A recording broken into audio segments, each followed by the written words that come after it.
नमस्कार दोस्तों। स्वागत है आप सभी का मेरे चैनल माई स्काई इंक पे। दोस्तों मैं आज लेके आई हूँ आपके लिए एक नया टॉपिक जिसका नाम है इमोजी। क्यों मैं ये टॉपिक ले आई हूँ आज आप सभी के लिए? क्या इसमें ऐसा खास है? क्यों इमोजी इतना चर्चा में है? तो ये सभी बातें हम जानेंगे आगे वीडियो में। क्या ऐसा कारण रहा है जिसके लिए मुझे इमोजी पे वीडियो बनाने की आवश्यकता पड़ी? तो इसमें हम जानेंगे इसके बहुत सारे तथ्य, इसका परिचय, इसका इतिहास, इसके उपयोग एंड कानूनी मामले, क्या इस पे फैसले रहे, क्या इस पे निष्कर्ष निकल के आया है। ये सभी तरीके की चीजें, सभी तरीके के टॉपिक हम आज जानेंगे इस वीडियो में। और क्यों इतना ये खास हुआ आज की डेट में इमोजी, जो इस पे वीडियो बनाने की आवश्यकता पड़ी। तो चलिए दोस्तों अब बात करते हैं हम आगे। दोस्तों इमोजी का परिचय। इमोजी शब्द की उत्पत्ति होती है जापानी भाषा से, जो कि दो शब्दों से मिलकर बना होता है, जिसमें ई प्लस मोजी होता है, जिसमें ई का अर्थ पिक्चर और मोजी का अर्थ कैरेक्टर होता है, जिसका इस्तेमाल हम किसी भी टेक्स्ट मैसेज के स्थान पर कर सकते हैं। और विभिन्न प्रकार के इमोजी आप टेक्स्ट के बदले किसी को भेज सकते हैं, अपने दोस्तों को। इसमें बहुत सारे आइकन होते हैं दोस्तों, जैसे smiley face, thumbs up, animals, fruit, people और फ्लैग्स एक्सेट्रा। इमोजी आज की दुनिया की एक पहली ऐसी भाषा बन चुकी है जिसके संकेत दिमाग में जाते ही शब्दों का रूप ले लेती है। दोस्तों होते तो ये संकेत हैं, इमोजी एक पिक्चर है, पर ये दिमाग में जाते ही शब्द बन जाते हैं। हम इनकी भावनाएं समझने लगते हैं कि ये इमोजी है, ये क्या भावना व्यक्त कर रहा है, या इसका क्या प्रयोग है। हम किसी को भेजेंगे तो इसका क्या मतलब निकलेगा, या जिसने हमें भेजा है इसका क्या अर्थ है। तो ये छोटे है तो छोटा आइकन, पर इसका मतलब बहुत बड़ा है दोस्तों। तो ये है दोस्तों इमोजी का परिचय। तो अब जानते हैं हम इमोजी का इतिहास। क्या इसका इतिहास रहा है, कहाँ से इसकी शुरुआत होती है, और कब इसकी शुरुआत होती है, कौन इसके आविष्कारक हैं। पहले इमोजी की शुरुआत होती है जापान में। सन 1999 में जापानी कलाकार शिगेटा कुरिता जी ने इसको बनाया था। उन्हें ही फादर ऑफ इमोजी कहा जाता है। शुरुआती समय में ये बहुत ही साधारण तरीके का इन्होंने इमोजी बनाया था, और ये मात्र जापानी यूजरों के लिए इन्होंने इसका आविष्कार करा था। परंतु समय के साथ साथ इसकी लोकप्रियता इतनी बढ़ी कि ये पूरे दुनिया में आज आकर्षण का केंद्र है। पूरी दुनिया में हर डिवाइस में, हर सोशल मीडिया प्लेटफॉर्म पे इमोजी उपलब्ध है। हर कोई इसका उपयोग कर रहा है। उस समय सुगेटका कुरिता जी डोकोमो नामक कंपनी में काम कर रहे थे जब उन्होंने इमोजी बनाया था। कोई प्रोजेक्ट उनका चल रहा था, उसी प्रोजेक्ट के दौरान उन्होंने इमोजी का आविष्कार करा है। तो इतना खूबसूरत जो ये आविष्कार किया गया है, ये है इनकी देन। और इन्होंने इसका उपयोग, इसका प्रयोग, इसका आविष्कार क्यों किया? इसका आविष्कार मेनली तो उन्होंने ऐसी लंबा चौड़ा टेक्स्ट ना लिखने के चक्कर में, लंबा चौड़ा टेक्स्ट ना लिखे, एक इमोजी भेज के आप अपना मैसेज ड्रॉप कर सकते हो। अपना जो भी आपका संदेश है, जो भी आपकी भावना है या कुछ भी है, तो आप उसको भेज सकते हो। ये बहुत टाइम को मैनेज करने वाला एक बेहतरीन आइकन है। और आज की डेट में इमोजी 200 से अधिक हैं सोशल मीडिया प्लेटफॉर्म पे, या इमोजी गैलरी में, इमोजी लाइब्रेरी में 200 से अधिक डिफरेंट डिफरेंट टाइप के इमोजी उपलब्ध हैं। हर इमोजी का अपना एक अट्रैक्शन है। तो यह है दोस्तों इमोजी का इतिहास। दोस्तों अब जानते हैं इमोजी का उपयोग। यूजेस ऑफ इमोजी, किस प्रकार से इसका उपयोग कर सकते हैं, कहाँ कहाँ से कर सकते हैं, क्या इसका उपयोग है। इमोजी का उपयोग करने के लिए सबसे पहले हमें सोशल मीडिया प्लेटफॉर्म में जाके अगर आपको शॉर्टकट की का प्रयोग करना है, उसके लिए आपको जो भी आपको इमोजी चाहिए वो आपको सर्च करना है। Sad emoji, happy emoji, and कोई एनिमल्स आपको चाहिए, या आपको फ्लैग चाहिए, बिल्डिंग चाहिए, एनीथिंग, जो भी जिस भी प्रकार का इमोजी आपको चाहिए, तो आप वो वहां पे सर्च करके वही इमोजी फ्रंट में आएगा, आप उसका यूज कर सकते हैं। दूसरा, अगर आपको सर्च नहीं करना है तो आप इमोजी की लाइब्रेरी में जाके वहां से ढूंढ के आप उसका यूज कर सकते हैं, जो भी आपको इमोजी चाहिए। उसके लिए आपको, अगर कोई इमोजी बहुत ज्यादा नीचे है तो उसके लिए आपको ढूंढना पड़ेगा नीचे, इससे अच्छा आप शॉर्टकट की का प्रयोग भी कर सकते हैं। इसका जो मेन यूज है कि आपको बहुत लंबा चौड़ा लिखने की जरूरत नहीं होती, आप एक इमोजी भेज के अपनी भावनाएं व्यक्त कर सकते हैं, सामने वाला भी उसको समझ जाता है। हर चीज आपको डिटेल में लिखने की जरूरत नहीं होती। मेन उपयोग आज की डेट में इसका यही है। इमोजीपीडिया एक ऐसी ऑनलाइन लोकप्रिय वेबसाइट बन चुकी है जिसमें 200 से अधिक इमोजी उपलब्ध हैं, और यहीं से इनके जो डिजाइन है इनको यूनिकोड के माध्यम से सॉफ्टवेयर में रजिस्टर करा जाता है, और इसके बाद ही इसका यूज आम यूजर के लिए वैलिड होता है। आम यूजर इसका यूज कर सकते हैं। जब तक इमोजी का रजिस्ट्रेशन सॉफ्टवेयर में नहीं होता है तब तक ये आप अपने एंड्रॉयड फोन में आपको या तो दिखेगा नहीं, या फिर आप उसका यूज नहीं कर सकते हैं।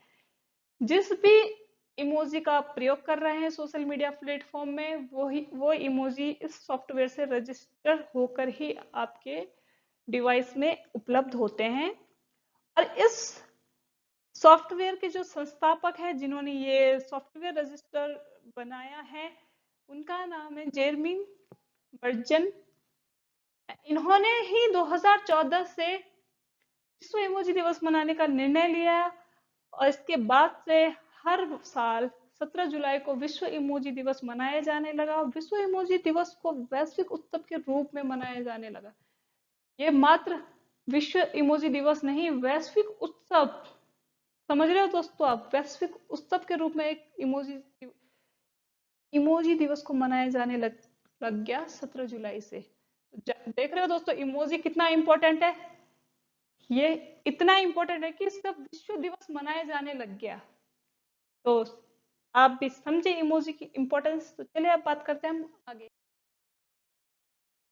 तो सबसे इंटरेस्टिंग टॉपिक, और अब जानेंगे हम इसके कानूनी मामले। जी हाँ, इसके कानूनी मामले, मुझे भी जानकर हैरानी हुई थी कानूनी मामले, पर यह सच है दोस्तों, इसके कानूनी मामले। तो जो कानूनी मामला सामने आता है वो आता है गन इमोजी का। जी हाँ, गन इमोजी का। गन इमोजी सबसे पहले ये मामला आता है फ्रांस से। यहाँ पे 22 वर्षीय प्रेमी युगल, जिसकी एक पूर्व प्रेमिका रहती है, उसने अपनी पूर्व प्रेमिका को कुछ इमोजी सेंड करे थे, उसमें एक वो गन सेंड कर देता है। इसके बाद उसकी जो पूर्व प्रेमिका होती है वो उस पर केस दर्ज करा देती है कि ये उसको मारने की धमकी दे रहा है, और यह मामला चला जाता है कोर्ट में। उसके बाद पक्ष के द्वारा दलीलें दी जाती है कि इस प्रकार के इमोजी को जान से मारने की धमकी नहीं माना जा सकता है, परंतु कोर्ट ने इस प्रकार की सभी दलीलों को खारिज कर दिया। और जो दूसरा मामला आता है सामने दोस्तों, वो आता है थम्स अप। जी हाँ, थम्स अप, जिस थम्स अप को हम all the best, good luck and best wishes के लिए यूज करते हैं, ये ये एक झगड़े का कारण बनना हुआ है या बना था। ये कारण बनता है आपके कनाडा में। कनाडा के एक खरीदार और एक किसान के मध्य झगड़ा होता है थम्स अप को लेके। खरीदार के द्वारा कुछ ऑर्डर दिया जाता है किसान को व्हाट्सएप के थ्रू, और किसान के द्वारा थम्स अप भेजा जाता है खरीदार को। इसके बाद समय पर डिलीवरी ना पहुंचने पर खरीदार और किसान की लड़ाई हो जाती है, और खरीदार उस पर केस दर्ज करा देता है, और यह मामला पहुंच जाता है कोर्ट में। कोर्ट में पहुंचने के बाद कोर्ट से किसान से सवाल पूछे जाते हैं कि आपने ऐसा क्यों करा। तो किसान द्वारा कहा जाता है कि मुझे इस बारे में नहीं पता था कि ऑर्डर, क्योंकि मैंने जो थम्स अप भेजा था वो मैंने इसलिए भेजा था कि मुझे मैसेज रीड हो गया है, क्योंकि मैंने वो जो उन्होंने मुझे भेजा था वो मैंने पढ़ा नहीं, मैंने मात्र बिना पढ़े इसलिए थम्स अप भेजा कि मुझे मैसेज रिसीव हो गया है। परंतु खरीदार का कहना होता है कि उनका बहुत बड़ा नुकसान हो चुका है, क्योंकि जिस टाइम पे उन्होंने ऑर्डर दिया था उस टाइम पे जो भी उनका प्रोडक्ट था उसके रेट कम थे, और जिस टाइम पे डिलीवरी होनी थी और नहीं हुई है उस टाइम पे बहुत रेट हाई हो चुके थे। इस चक्कर में उसका बहुत बड़ा नुकसान हो जाता है। फिर कहा जाता है कोर्ट के द्वारा कि थम्स अप को भी बिजनेस का एक पार्ट माना जाएगा, कि अगर आपने थम्स अप भेजा है तो आपकी डील ओके मानी जाएगी, इसमें आपका फॉल्ट है अगर आपने पढ़ा नहीं है। तो अब जानते हैं दोस्तों आगे क्या हुआ। दोस्तों अब तक के दो मामलों पे कोर्ट का क्या फैसला रहा, क्या इसका रिजल्ट निकल कर आया सामने। पहले मामले में गन इमोजी में कोर्ट ने फैसला दिया कि इस प्रकार की इमोजी भेजना का जान से मारने की धमकी माना जा सकता है। इसी के तहत पूर्व प्रेमी को 6 माह की जेल की सजा सुनाई गई। और दूसरे मामले में दोस्तों थम्स अप वाले मामले में किसान को दोषी ठहराते हुए उस पे 50 लाख रुपए देने का आदेश दिया गया, 50 लाख रुपए का जुर्माना लगाया गया कि आपका दोष है, आपकी गलती है, आपने क्यों नहीं मैसेज पढ़ा और बिना पढ़े आपने क्यों थम्स अप भेजा। तो दोस्तों देख रहे हो दोस्तों कि एक थम्स अप आपको जेल के चक्कर भी कटा सकता है, इसीलिए सोच समझ के काम करिए। और इन्हीं मामलों से कुछ और मामले में दोस्तों उनके बारे में हम बाद में बात करेंगे। इन्हीं सब मामलों के चलते हुए इन्हीं सब मामलों के चलते हुए अदालत ने कहा है कि हमें आगे की चुनौती के लिए तैयार रहने की जरूरत है। इस प्रकार के बहुत सारे मामले अभी सामने आ सकते हैं। परंतु दोस्तों इसमें एक अच्छी खबर सामने यह आती है कि भारत में अभी तक इस प्रकार का कोई भी मामला सामने नहीं आया है। यह एक बहुत अच्छी बात है। इसीलिए दोस्तों हमें सशक्त रहने की जरूरत है, हमें ध्यान देने की जरूरत है, ध्यान से इमोजी का उपयोग करने की जरूरत है, ताकि इस प्रकार के मामले आगे भी ना आए इंडिया में। दोस्तों अब जानते हैं क्या इन सब का निष्कर्ष निकल के आता है। सबसे पहले इमोजी आज की दुनिया की एक ऐसी जुबान बन चुका है जिसमें शब्दों की जरूरत नहीं होती। यह एक नई भाषा बन चुका है, नई भाषा नई जुबान है ये। एक इमोजी का अपना एक अर्थ है, अपना एक उपयोग है। इन इमोजियों के माध्यम से बिना कुछ कहे, बिना कुछ लिखे बहुत सारी अपनी भावनाएं व्यक्त कर सकते हैं। दूसरा आपकी भावनाओं को समझता है। और सबसे महत्वपूर्ण जो बात है दोस्तों इसमें कि अगर आप बहुत सारा रिटर्न में या लिखित में आप किसी को भेजते हो, इंसान उसको नहीं पढ़ता है। अगर आपने इमोजी भेजा है तो उसमें जरूर इंटरेस्ट दिखाएगा और उसको एक बार जरूर चेक करेगा जो आपने मैसेज भेजा है। अगर आपने रिटर्न में भेजा तो एक बार इग्नोर मार सकता है, पर इमोजी को इग्नोर नहीं मार सकता है, क्योंकि वो थोड़ा इंटरेस्टिंग उस टाइप का आकर्षण का केंद्र बन चुका है। यह एक आकर्षण का ऐसा माध्यम बन गया है कि जिसके लिए किसी शब्द की जरूरत ही नहीं है, या यूं कहे बिना शब्दों की एक ऐसी जुबान जो बिना कहे बिना लिखे बहुत कुछ कह जाती है।